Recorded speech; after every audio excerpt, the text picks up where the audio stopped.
Hi, Josh, and great to have you in. We worked on a couple key things in your golf swing today, and initially this was your swing, and I pointed out to you that we weren't making much of a shoulder turn whatsoever, about 52 degrees right there. We have the potential of making 90. It wasn't much that rotated or anything that moved down below here, not only going back but also coming down. It was just more of an arm swing, and you notice that your feet and knees weren't actually unwinding too much, and so as a result we had a lot of top shots. We didn't have a lot of power, so our first goal was to focus on creating a little better body pivot. So I had you doing this little drill right here, and you'll notice the difference between where you were going back, where there was virtually no turn, and now we've got a nice pivot in and a shoulder turn that's beyond 90 degrees. That's a power source, and you did a good job of kind of getting a feel for that. As a result, the left knee kind of responded and moved in to support what was going on with the lower body, where before it was just kind of two posts right here with not a lot of movement.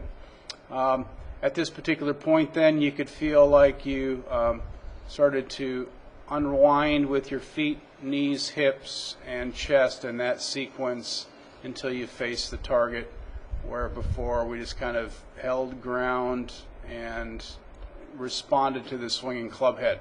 Okay, that was step one. You did a better job of that, and you still kept on topping it. So the next focus that we did was doing some drills where you were trying to maintain the angle of approach, and I had you doing some pump drills where you delivered it down, and this is after you worked on the pump drill. You made a much better shoulder turn going back. This is where you were before, okay, and you can see the shoulder turn created better extension with your arms and a better position at the top of your swing, and a nice L position with your shaft in the left forearm. And then as you started down, we were working on feeling like we maintained the position between that left forearm and the shaft, so you created that good L delivery, where before, when you started down, you notice how quickly the club was springing outward, and by the time it got to your hands being down to your thigh, you pretty much had a straight line with your left forearm and the club. So you lost all your load, and then you started swinging up on it at that particular point. Well, here you notice that you are delivering down, where now your hands are on your thigh and you still have an appreciable amount of your wrist cock. That allowed you to be able to get your hands ahead of the strike and get the bottom of your swing in front of the ball instead of behind the ball, swinging up on it like that. Okay, so these were critical feelings, and the last thing I gave you was a sensation of trying to get your feet and your knees to assist with that sensation, because there's still a little dead-legged going through the shot with responding to the body.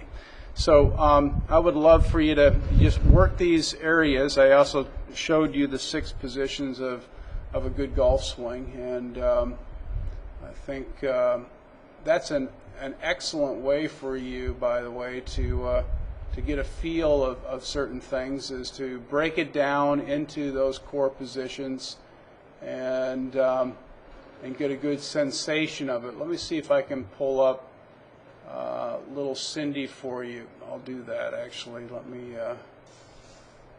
go over here.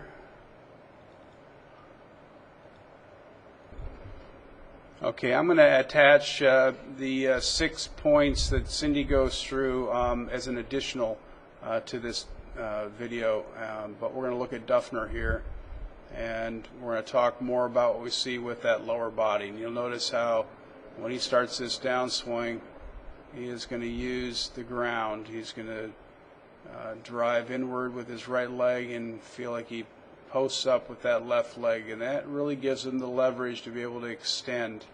And you notice that's an area that we certainly need to improve upon, is using your lower body correctly. And once you do, you'll really start to nail that ball and have a good angle of approach.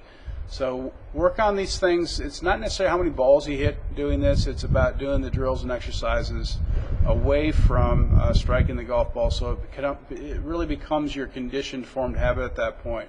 You can do it at home. You can do it in the office. There's all sorts of different places you can do it. You can do it behind the ball before you walk in, and soon it'll become your conditioned, formed habit. You won't have to think about it. But in the meantime, it takes conscious attention until it becomes your formed habit. Until next time, happy golfing.